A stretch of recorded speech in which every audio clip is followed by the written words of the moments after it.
Hello everyone. आज की हमारी वीडियो का टॉपिक है a most famous Victorian novelist and poet Thomas Hardy. इनका जन्म 2 जून 1840 में हुआ था और इनकी डेथ 11 जनवरी 1928 को हुई थी। ये एक इंग्लिश नॉवेलिस्ट एंड पोइट कहे जाते हैं, ठीक है। एंड अ विक्टोरियन रियलिस्ट, एक विक्टोरियन रियलिस्ट थे, मतलब उस समय की विक्टोरियन सोसाइटी में जो भी घटित हो रहा था उसको एज इट इज अपने वर्क्स में दिखाने का ये काम करते थे। एंड इसके लिए किससे इन्फ्लुएंस थे? Heavily influenced by romanticism. जो रोमांटिसिज्म मूवमेंट चला था इंग्लैंड में, उससे बहुत ज़्यादा इंस्पायर थे, particularly the works of William Wordsworth, जो हमारे रोमांटिसिज्म के मेन जो स्तंभ कहे जाते हैं। तो विलियम वर्ड्सवर्थ से ये बहुत ज़्यादा इंस्पायर थे। ये अपने आप को मिलियोरिस्ट कहना पसंद करते थे, क्योंकि हमें पता है कि थॉमस हार्डी अपने वर्क्स की एंडिंग हमेशा ट्रेजिकली रखते थे, ठीक है। इनका लाइफ के प्रति जो पर्सपेक्टिव था वो बहुत ज़्यादा निराशावादी था, पैसिमिस्ट था, इसलिए ये अपने आप को मिलियोरिस्ट कहना जो है प्रीफर करते थे। मिलियोरिस्ट एक वो पर्सन होता है जो बिलीव करता है कि things can be improved if humanity cultivates deeper compassion. यदि ह्यूमैनिटी प्रयास करे, ठीक है, तो चीज़ें क्या हो सकती है, सोसाइटी में इम्प्रूव हो सकती हैं, ठीक है। डीपर कंपैशन हो, एक दूसरे के प्रति क्या हो, कंपैशन हो, फीलिंग्स हो, प्यार हो, लगाव हो, ठीक है। सोशल क्रिटिक की बात करें तो इन्होंने wrote deeply about the decline status of rural people in England. England में ब्रिटेन के लोगों का जो स्टेटस दिन प्रतिदिन डिक्लाइन होता जा रहा है, उसके बारे में लिखना इनको बहुत पसंद था। And remain highly critical of rigid Victorian societal structures. और विक्टोरियन समाज के जो नियम थे, तौर तरीके थे और जो सिस्टम था, उसके प्रति इनका जो पर्सपेक्टिव था वो बहुत ही आलोचना वाला था। ये हमेशा उसमें कमियां निकालने की कोशिश करते थे। पोइटिक एम्बिशन की बात करें तो अपने आप को एज ए पोइट कहना ज़्यादा पसंद करते थे, ठीक है। लेकिन ये भी हमें पता है कि इन्हें इनिशियली जो फेम मिली थी वो एज ए नॉवेलिस्ट मिली थी। एंड जो इनका पोइट्री कलेक्शन था वो तो 1898 तक भी पब्लिश नहीं हुआ था। अर्ली लाइफ एंड आर्किटेक्चर की बात करें तो इनका जन्म हुआ डॉरसेट इंग्लैंड में, ठीक है। इनके जो फादर थे वो एक स्टोन मेशन थे एंड लोकल बिल्डर थे। स्टोन मेशन वो होता है जो पत्थर तराशने का काम करता है, ठीक है। एंड लोकल बिल्डर थे, लोकल बिल्डिंग्स बनाने का इनका काम था, ठीक है। अब हमारे मिस्टर हार्डी भी इस तरफ ही इन्होंने जो है अपना प्रयास किया, ठीक है, कुछ सीखने की कोशिश की। इन्होंने Mister Last Academy for Young Gentlemen in Dorchester में इन्होंने क्या कर लिया, अटेंड कर लिया, उसको इनरोल कर लिया, जहाँ पर ये मास्टर्स लैटिन, यहाँ पर इन्होंने क्या सीखी, लैटिन लैंग्वेज सीखी। And demonstrated outstanding academic potential, और अपना क्या पोटेंशियल दिखाया, अपनी खूब क्या दिखाई थी, एकेडमिक प्रतिभा इन्होंने दिखाई थी। इनके कैरियर की बात करें एंड एस्पेयर की तो इन्होंने प्रोफेशनली एज एन आर्किटेक्चर काम किया था, ठीक है, आर्किटेक्ट थे ये। Became well known after publishing his essay how I built my house, और इनको घर घर तक जाना जाने लगा, वेल नोन, फेमस हो चुके थे ये जब इनका एक ऐसे पब्लिश हुआ था जिसका नाम था how I built my house. 1862 में थॉमस हार्डी लंदन मूव करते हैं और इनरोल करते हैं किंग्स कॉलेज लंदन में, और वहाँ से प्रेस्टिजियस जो आर्किटेक्चरल अवार्ड्स है वो अपने नाम करते हैं। Social inferiority. Never felt at home in London due to a deep consciousness of strict class divisions, and found a cure for despair in John Stuart Mill's essay on liberty, ठीक है। जो society के level पे ये अपने आप को छोटा समझते थे, इन्फीरियर समझते थे, लंदन में रहते हुए भी इनको क्या नहीं फील होता था, अपने घर जैसा महसूस नहीं होता था। और ऐसा इसलिए था क्योंकि उस समय के समाज का जो भी ऊंच नीच, अमीर गरीब का जो अंतर था, उसके प्रति इनको क्या थी, डीप कॉन्शियसनेस थी, गहरी क्या थी, चिंता थी, चेतना थी, एहसास था। वे जानते थे कि समाज उन्हें अपने से कम या छोटा समझता है, और इन सभी जो भी ये चिंता थी, जो ये सोशल इन्फीरियोरिटी थी, इसका जो क्योर था, ठीक है, इसका जो ट्रीटमेंट था वो उसका जो ट्रीटमेंट था ये कैसे करते थे, इसको कैसे क्योर करते थे इस डिस्पेयर को। जॉन स्टुअर्ट मिल्स का जो एक ऐसे था, मिल का जो ऐसे था ऑन लिबर्टी, उसको पढ़कर इनको जो काफ़ी अच्छा महसूस होता था। ठीक है, इनकी पर्सनल लाइफ एंड एक्कोलेट्स की बात करें तो इन्होंने मैरिज की थी एमा गिफर्ड से 1874 में, और एमा से मिले थे एक आर्किटेक्चरल मिशन पे गए हुए थे जहाँ पर इन्हें सेंट जूलियट की एक बिल्डिंग को रिस्टोर करना था जो कि कॉर्नवॉल में थी। ठीक है, एंड एमा गिफोर्ड के साथ इन्होंने शादी की और एमा गिफोर्ड की डेथ हो गई 1912 तक ये उनके साथ रहे थे। एंड उसके बाद जब इनकी वाइफ की डेथ हो गई तो इन्होंने शादी की एक सेक्रेटरी, अपनी ही एक सेक्रेटरी थे से, जिसका नाम था फ्लोरेंस एमिली डग डेल। ठीक है, 1914 में ये शादी की थी इन्होंने अपनी सेक्रेटरी से, और जो इनकी सेक्रेटरी थी वो इनसे 39 ईयर्स जूनियर थी। ठीक है, इनके लिटरेरी ऑनर्स की बात करें तो अपॉइंटेड अ मेंबर, इनको एक मेंबर के रूप में अपॉइंट किया गया एक प्रेस्टिजियस, एक प्रसिद्ध ऑर्डर ऑफ मेरिट में 1910 में, and he was nominated for the Nobel prize in literature. ठीक है, सेवरल टाइम्स बट नेवर वोन, और इनको कई बार नोबेल प्राइज के लिए नॉमिनेट किया गया पर कभी भी ये वो नोबेल प्राइज जीत नहीं पाए थे। हार्डी एंड द थिएटर, ऐसा नहीं है कि थॉमस हार्डी सिर्फ एक पोइट ही थे, एक नॉवेलिस्ट ही थे, इन्होंने अपना जो हाथ आजमाया था वो ड्रामा में भी कोशिश की थी इन्होंने, लेकिन इनको स्टार्टिंग में क्या मिली, फेलियर मिली। लेकिन international success of after initial failures, जब शुरुआत में इनको फेलियर्स मिले उसके बाद इंटरनेशनली इन्हें सक्सेस मिली अपने एक वर्क द ट्रम्पेट मेजर से, जिसे led to long and highly successful adaptation. ठीक है, एकदम से इनको क्या मिलनी स्टार्ट हो गई थी, फेम मिलनी स्टार्ट हो गई थी। ये कहते हैं I do not think a world in which such friendliness is possible to be worth the saving, and better to let civilization perish and let the black and yellow races have a chance। ठीक है, तो जो उस समय का war का जो trauma है उसके हॉरर के ऊपर, ठीक है, उसके हॉरर, उसके ट्रॉमा के ऊपर थॉमस हार्डी ने कहा था, इन्होंने कहा था कि मुझे नहीं लगता कि ऐसी दुनिया को बचाए रखने का कोई फायदा है जहां इस तरह की जो क्रूरता है।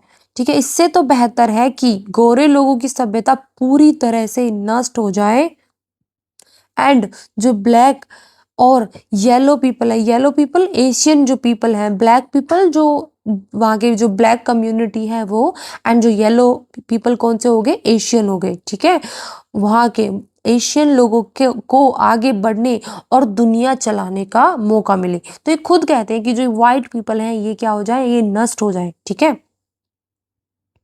Death legacy and literary technique की बात करें तो इनकी डेथ हुई, इनको दबाया गया था आफ्टर डेथ 1928 में इनकी डेथ हो गई थी। इनको मैक्स गेट में दफनाया गया इन स्ट्राइकिंग सिंबॉलिक डिवाइड।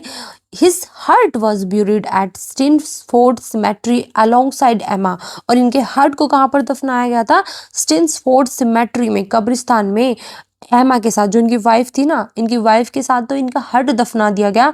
और वाइल जबकि जो इनकी एसेस थी, अस्थियां थी, वो पोइट्स कॉर्नर एट वेस्टमिनिस्टर एबे, जहाँ पर और भी इंग्लैंड के फेमस पोइट्सों को बुरी किया गया है, दफनाया गया है, बाकी जो इनकी अस्थियां थी उनको वहाँ पर दफनाया गया था। द बर्न पेपर्स, जो executors burn most of his letters and notebooks, कहते हैं कि इन्होंने बहुत सारे वर्क लिखे थे लेकिन एग्जीक्यूटर्स ने क्या कर दिया, इनके बहुत सारे लेटर एंड नोटबुक क्या कर दिए थे, बर्न कर दिए थे।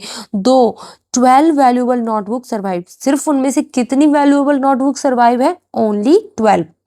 Real world inspiration, Hardy frequently integrated real newspaper stories into his fiction. जो भी ये न्यूज़पेपर्स में पढ़ा करते थे उन्हीं स्टोरीज को उठाकर, उन्हीं स्टोरी को बेस करके ये स्टोरी, ठीक है, नोवेल लिख दिया करते थे। The famous opening chapter of the Mayor of Casterbridge, जो मेयर ऑफ कैस्टरबीज की जो स्टोरी इन्होंने बुनी है उसका जो फेमस ओपनिंग चैप्टर है वॉज एक्सप्लिसिटली बेस्ड, वो बेस्ड है on contemporary press reports of wife selling. ठीक है, एक रिपोर्ट प्रकाशित हुई थी एक न्यूज़पेपर में और उसमें एक हस्बैंड ने अपनी वाइफ को सेल कर दिया था, बेच दिया था। उसी चैप्टर को, ठीक है, उसी रिपोर्ट को पढ़ने के बाद इन्होंने अपना जो ओपनिंग जो चैप्टर था मेयर ऑफ कैस्टरबीज, इसकी कहानी लिखी थी। अर्ली नॉवेल्स में नंबर फर्स्ट आती है the poor man and the lady, ठीक है। एंड ये पब्लिश हुई थी 1867 में। हार्डी की फर्स्ट नॉवल कही जाती है। It completely fail to find a publisher, ठीक है। इस नॉवल को कोई पब्लिशर ही नहीं मिला, ठीक है। ये पब्लिश नहीं हुई थी 1867 में, सॉरी, ये 1867 में लिखी गई थी। ये इनके द्वारा लिखी गई सबसे पहली नॉवल है। एंड उस समय जो थॉमस हार्डी के मेंटोर थे जॉर्ज मेरेडिथ, उन्होंने एडवाइस किया था थॉमस हार्डी को कि इसको पब्लिश ना कराएं due to its highly controversial subject matter, क्योंकि जो इसका सब्जेक्ट मैटर था वो बहुत ज़्यादा उस टाइम पर बहुत ज़्यादा कंट्रोवर्शियल था, ठीक है। इसके ऊपर कंट्रोवर्सी हो सकती थी, इसी कारण से इन्होंने अपनी नॉवल जो फर्स्ट नॉवल लिखी थी वो कभी पब्लिश नहीं की थी। इनकी second novel I desperate remedies, his first published novel, और ये इनकी फर्स्ट पब्लिश्ड नॉवल कही जाती है। यद्यपि इन्होंने the poor man and the lady सबसे पहले लिखी थी, पर वो कभी पब्लिश नहीं की, ठीक है। इनकी फर्स्ट पब्लिश नॉवल कौन सी थी? डेस्परेट रेमेडीज, जो पब्लिश हुई थी 1871 में, और ये इनकी फर्स्ट पब्लिश नॉवल है, रिलीज कंप्लीटली एनोनिमसली। लेकिन इस नॉवल को पब्लिश करने में इन्होंने अपना नाम नहीं लिखा था, ये एनोनिमसली जो है प्रकाशित हुई थी बिना राइटर के नाम के, ठीक है। अंडर द ग्रीनवुड ट्री, ये इनकी थर्ड नॉवल है एंड ये पब्लिश हुई थी 1872 में। एंड ये नॉवल भी एनोनिमसली ही पब्लिश हुई थी, और इसका सबटाइटल था a rural painting of the Dutch school with the title from Shakespeare's as you like it, ठीक है। और जो ये टाइटल है अंडर द ग्रीनवुड ट्री, ये टाइटल लिया गया है शेक्सपियर के work as you like it से, ठीक है। इसमें स्टोरी सुनाई गई है Dick Dewy and Fancy Day, ठीक है। हमारा protagonist Dick Dewy and Fancy Day है, ठीक है। नेक्स्ट वर्क हमारा आता है a pair of blue eyes, और ये पब्लिश हुआ था 1873 में। The first work publish under his own name. देखो अभी तक इनके किसी भी वर्क में, जो ये डेस्परेट रेमेडी पब्लिश हुई, under the greenwood tree publish हुई, इनमें किसी राइटर का, ठीक है, इसमें राइटर ने अपना नाम नहीं दिया था, ये एनोनिमसली पब्लिश हुई थी, ठीक है, without the name of the writer. लेकिन फर्स्ट टाइम कोई वर्क थॉमस हार्डी का पब्लिश हुआ है with the name of the writer, that was a pair of blue eyes, ठीक है। Drawing heavily on his courtship of एमा, और जो इन्होंने कोर्टशिप, जो इनका कोर्टशिप पीरियड था एमा के साथ, जो आफ्टर बिकमिंग फियोंसे, ठीक है, इंगेजमेंट के बाद जो वो कोर्टशिप पीरियड था, उसी के ऊपर ये क्या थी, बेस्ड थी। This love triangle novel famously originates the term Cliff hanger. इसी नॉवल से एक फेमस इंग्लिश लैंग्वेज की टर्म निकल के आती है, the famous Cliff hanger. Cliff hanger का मतलब होता है एक ऐसा मोड, एक ऐसा क्लाइमेक्स जहां पर कहानी को सबसे रोमांचक जगह पर रोक दिया जाए, जहां पर ऐसा लगना था कि पता नहीं क्या होने वाला है, ठीक है, जहां पर बहुत ज़्यादा इंटरेस्ट जनरेट होने वाला था, वहीं पर कहानी क्या कर दी, स्टॉप कर दी, समाप्त कर दी, ताकि आगे क्या होगा यह जानने के लिए दर्शक या पाठक पूरी तरह से बेचैन हो जाए। तो ये इन्होंने अपने इस वर्क में इस तरह का जो क्लाइमेक्स था वो बनाया था। इनकी फिफ्थ नॉवल है एंड मास्टरपीस कही जाती हैं ये, far from the madding crowd. ये पब्लिश हुई थी 1874 में एंड ये publish anonymously in Cornhill magazine, Cornhill magazine में without the name of narrator. ये नॉवल भी एनोनिमसली ही पब्लिश हुई थी एंड ये सेट है semi fictional region of Wessex. ये पहली नॉवल है, देखो ये सब चीज़ अपने दिमाग में रखना बहुत ज़रूरी है। पहली नॉवल कौन सी लिखी थी बट वो पब्लिश नहीं हुई, ठीक है। फिर ऐसी कौन सी नॉवल थी जो इनके नाम से पब्लिश हुई, फिर ऐसी कौन सी नॉवल थी जो इनका जो, जैसे हमारे Hindi sorry Indian English literature में आर के नारायण है जिन्होंने मालगुडी नाम की सेटिंग अपनी मोस्ट ऑफ द नॉवेल्स में रखी है, उसी तरह हमारे इंग्लिश लिटरेचर में थॉमस हार्डी हैं जिन्होंने most of his famous works की जो सेटिंग थी वो वेसेक्स नाम की एक जगह पर रखी थी, ठीक है। एंड ये जगह जो ये प्लेस है ये फिक्शनल, कंप्लीटली फिक्शनल नहीं है, ये सेमी फिक्शनल रीजन है, ठीक है। एंड इमीडिएट सक्सेस, अब मैं इसको सेमी फिक्शनल रीजन क्यों कह रही हूँ, क्योंकि वेसेक्स नाम की जो प्लेस था वो पहले था, जब हम बात करें तो 11वीं शताब्दी में वेसेक्स नाम का एक रीजन था, ठीक है, जो एंग्लो सेक्शन पीरियड के दौरान वहाँ के लोगों की एक क्या बोली जाती थी, एक राजधानी या फिर उनका जो किंगडम कहा जाता था, इसलिए उस वेसेक्स को इन्होंने उस वेसेक्स प्लेस का नाम पिक किया और अपने मोस्ट ऑफ हिज वर्क्स की सेटिंग वेसेक्स में रखी थी। ठीक है, and this work was an immediate success featuring जो प्रोटोगोनिस्ट था बाथशेबा एवरडेल। कौन थी इसमें प्रोटोगोनिस्ट? एक लेडी थी, एंड ये वर्क आते ही इमीडिएट सक्सेस हो गया था। एंड 3 सूटर्स, ठीक है, इसमें स्टोरी है बाथशेबा एवरडेन की और उसके 3 सूटर्स हैं Boldwood, Sergeant Troy and Gabriel Oak. ठीक है, इसका टाइटल लिया गया है Thomas Gray's famous poem Elegy Written in a Country Churchyard से। ठीक है, this is also famous important thing. Next, इसके बाद नेक्स्ट इंपॉर्टेंट नॉवल है the Mayor of Casterbridge, and ये इनकी नॉवल नंबर 6 है। इसका ये पब्लिश हुई थी 1886 में और इसका सबटाइटल है the life and death of a man of character. मैंने बताया it was inspired by a real incident that was read by mister Hardy in a newspaper. ठीक है, जिसको इन्होंने एक न्यूज़पेपर में पढ़ा था। इसके की कैरेक्टर्स हैं Michael Henchard, Susan Richard Newson, Elizabeth Jane and Donald फारफ्रे।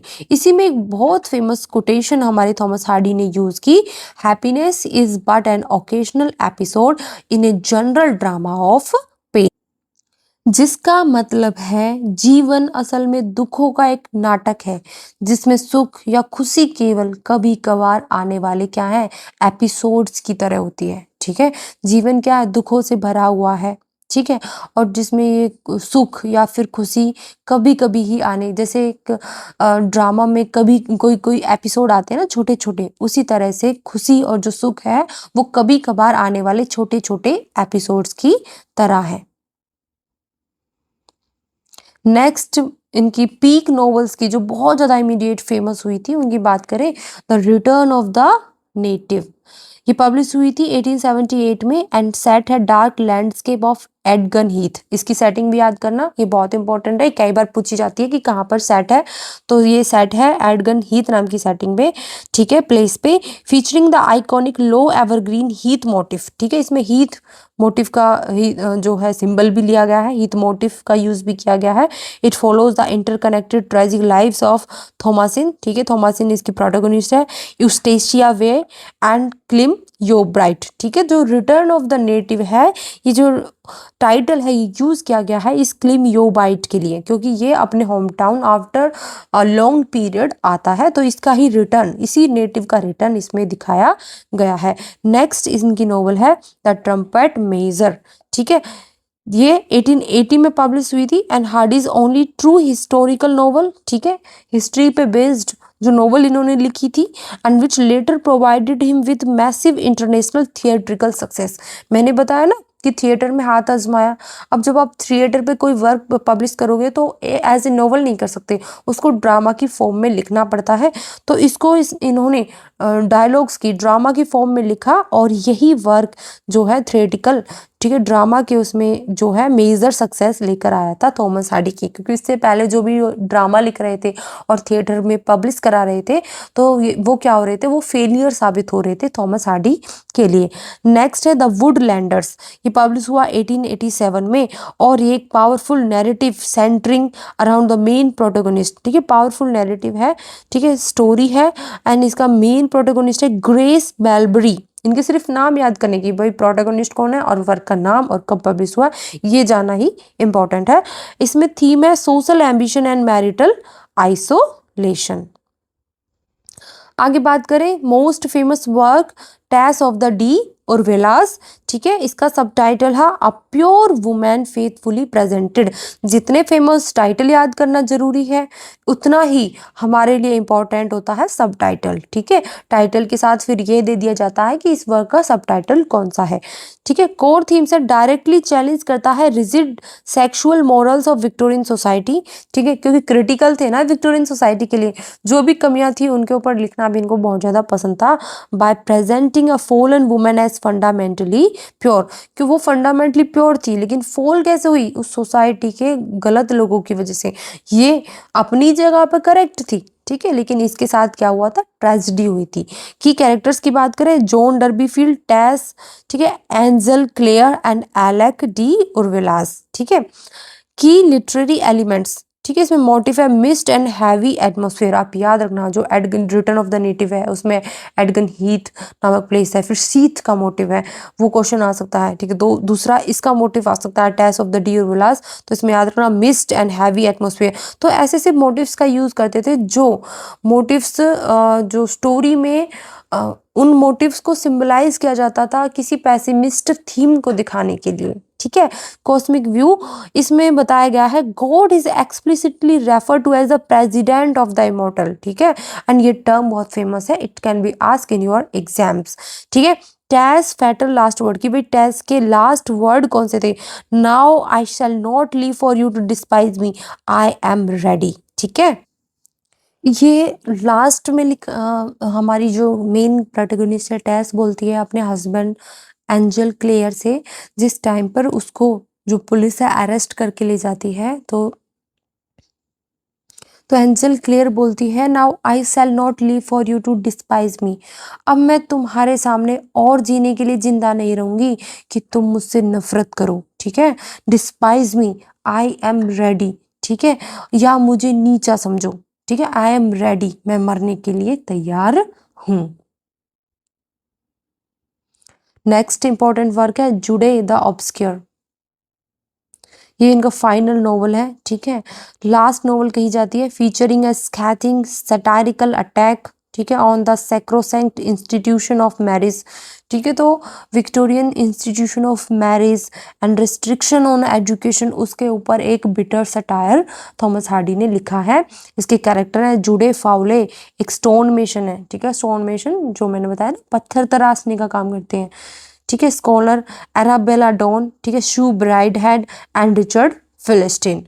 इसकी Christ minister the prestigious fictional university, ठीक है, एक यूनिवर्सिटी है ये, model directly after Oxford university. तो क्राइस्ट मिनिस्टर नाम की यूनिवर्सिटी, इसका नाम पूछा जा सकता है what is the name of university इन विच जुडे वाज स्टडिंग। वो पढ़ रहा था तो उस यूनिवर्सिटी का नाम क्या था, तो ये डायरेक्टली पूछा जा सकता है, you have to learn this. उसके बाद लिविंग रिलेशनशिप, ये किस तरह से रह रहे थे? लिव इन रिलेशनशिप में रह रहे थे विदाउट एनी मैरिज। तो ये इसीलिए उस समय की सोसाइटी जो वैल्यूज थी ऑन द मैरिज, उस पर एक तरह का बिटर सटायर है। तो uncompromising look at non traditional relationship को दिखा रहा है एंड सोसाइटल एक्सक्लूजन। ठीक है। द डार्क ट्रेजेडी है ये, little father time tragic child suicide notes. ठीक है। तो इसमें क्या है, जो इनका बच्चा था, ठीक है, विदाउट मैरिज, उसका नाम था लिटिल फादर टाइम, और वो मतलब ये आपस में इतने ज़्यादा परेशान रहने गए लगे थे। पैसिमिस्ट पोइट है ना, राइटर है ना हमारे, इसलिए थॉमस हार्डी अपने वर्क्स की एंडिंग ज़्यादातर क्या रखते थे, ट्रेजिकली रखते थे। तो इसमें भी लास्ट में लिटिल फादर टाइम अपने आप की भी को भी डेथ कर लेता, अपने आप का भी मर्डर कर लेता है, साथ में अपने भाई बहनों का भी कर देता है, और एक नोट लिख के जाता है, डन, ऐसा किया because we are too many, क्योंकि हम बहुत ज़्यादा गरीब हैं। ठीक है। ठीक है।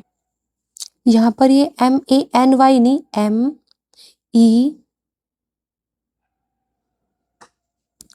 MENNY है। ठीक है। जिसका मीनिंग होता है Jude tragically compares himself to the biblical character, जो बाइबल का कैरेक्टर है जोब, उसके साथ जुडे अपने आप को क्या करता रहता है, कंपेयर करता रहता है। ठीक है। नेक्स्ट वर्क है द वेल बिलव्ड, जो पब्लिश हुई 1897 में, and it is written before Jude, Jude से पहले, ये जुडे द ऑब्स्क्योर से पहले लिखी गई थी, बट पब्लिश लेटर, लेकिन पब्लिश उसके बाद हुई थी। ये फॉलो करती है अ sculpture search for the ideal women. इसमें एक स्कल्पचरर है और वो एक आइडियल वुमेन को क्या कर रहा है, सर्च कर रहा है। अब बात कर लेते हैं थॉमस हार्डी की पोइट्री की। ठीक है। सबसे पहले आती है वेसेक्स पोएम्स, 1898 में ये फर्स्ट वॉल्यूम ऑफ पोइट्री थी, पब्लिश हुई, जिसमें कंपाइल कर दिया, compile pieces written over a period और स्पैन ऑफ 30 ईयर्स, 30 सालों का जो भी इन्होंने वर्क लिखे थे उनको कंपाइल करके, जो भी पोएम्स इन्होंने लिखी थी उनको एक जगह कंपाइल करके वेसेक्स पोएम्स के नाम से वो पोइट्री कलेक्शन पब्लिश कर दिया था। नेक्स्ट है भाई poems of the past and the present, जो 1901 में पब्लिश हुई, एंड इसमें मोस्ट फेमस पोएम भी है द डार्कलिंग थ्रस, जिसका ओरिजिनली टाइटल था द सेंचुरीज एंड। याद रखना, इसका ओरिजिनली टाइटल पूछा जा सकता है, ठीक है, तो क्या था, द सेंचुरीज एंड। नेक्स्ट है भाई सटायर्स ऑफ सर्कमस्टांसेस, पब्लिश हुई 1914 में, और ये इसमें फीचर है प्रोफाउंडली मूविंग 18 पोएम, ठीक है, और उन 18 पोएम का सीक्वेंस है पोएम्स ऑफ 1912 से 13, written immediately following the death of his wife Emma, ठीक है, और ये इन्होंने तुरंत लिखा जब इनकी वाइफ की डेथ हुई ना, तो उसके बाद जो वर्क इन्होंने लिखा था वो क्या था, सटायर्स ऑफ सर्कमस्टांसेस, ठीक है। इनकी वॉर पोएम्स की बात करें, वॉर पोइट्री इम्पैक्ट, तो वॉर का इनकी लाइफ में बहुत बड़ा इम्पैक्ट था, और उसी वॉर से रिलेटेड इन्होंने अपने वर्क्स लिखे, ठीक है। 1914 के लगभग आ चुके हैं, तो वर्ल्ड वॉर फर्स्ट की बात की जा रही है। Hardy wrote significant deeply moving war poems जो रिस्पॉन्ड करती हैं to the Boer war and World War first, ठीक है, बोयर वॉर को भी एंड वर्ल्ड वॉर फर्स्ट को भी, जिसमें से कुछ वॉर से रिलेटेड पोएम्स हैं, जैसे कि ड्रमर होज, सिर्फ नाम याद कर लेना, the man he killed in the time of the breaking of nations, ठीक है, और इसका इन्फ्लुएंस क्या था, had a profound impact on younger war poets, ठीक है, इनका इन्फ्लुएंस किस पे पड़ा, यंगर वॉर पोइट जो कि रूपर्ट ब्रूक थे, सिगफ्राइड सैसून थे, तो उस पे थॉमस हार्डी की इन पोएम्स का इन्फ्लुएंस पड़ा था। Drama, short stories and themes की बात करें तो ड्रामाज की बात कर लेते हैं। सबसे पहले द डायनेस्ट 1904 से 1908 तक था, and epic 3 volume verse closet drama है। क्लोजेट ड्रामा वो होते हैं जो थिएटर पर पब्लिश नहीं होते, स्टेज पर पब्लिश नहीं किए जाते, ठीक है, तो क्लोजेट ड्रामा है जो फोकस करता है ऑन द नेपोलिक वॉर्स, ठीक है, नेपोलियनिक, जो नेपोलियन से के टाइम की जो वॉर है उनको दिखाता है। नेक्स्ट है फेमस शॉर्ट स्टोरीज, ठीक है, how I built my self a house, तो ये मैंने आपको बताया था, इसके लिए इनको अवार्ड भी मिला 1865, ठीक है। नेक्स्ट है destiny and a blue cloak, and the third one is the three strangers, ठीक है। इनमें डोमिनेंट थीम की बात कर लें, disappointment in love and life, complete perversity of fate and chance, ये तो था ही थॉमस हार्डी की, मैं बार बार मैं अगेन एंड अगेन कह रही हूँ, ये फेट एंड चांस के ऊपर ही बात करते हैं। ये इनकी मेन थीम थी कि कैसे जो है फेट रिवर्स हो गया, ठीक है, किस्मत की वजह से मिलना हैप्पीली एंडिंग होनी थी, लेकिन फेट क्या हो गया, रिवर्स हो गया, ठीक है, चांस मिस हो गया, ठीक है। Deep irony and Victorian social constraints on marriage, education, religion, इसके ऊपर ये बात करते हैं, सटायर करते हैं, ठीक है।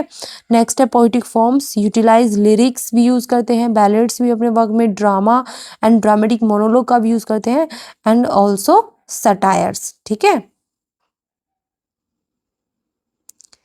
ये आज की हमारी वीडियो है थॉमस हार्डी की, and that's it for today. Thank you for watching.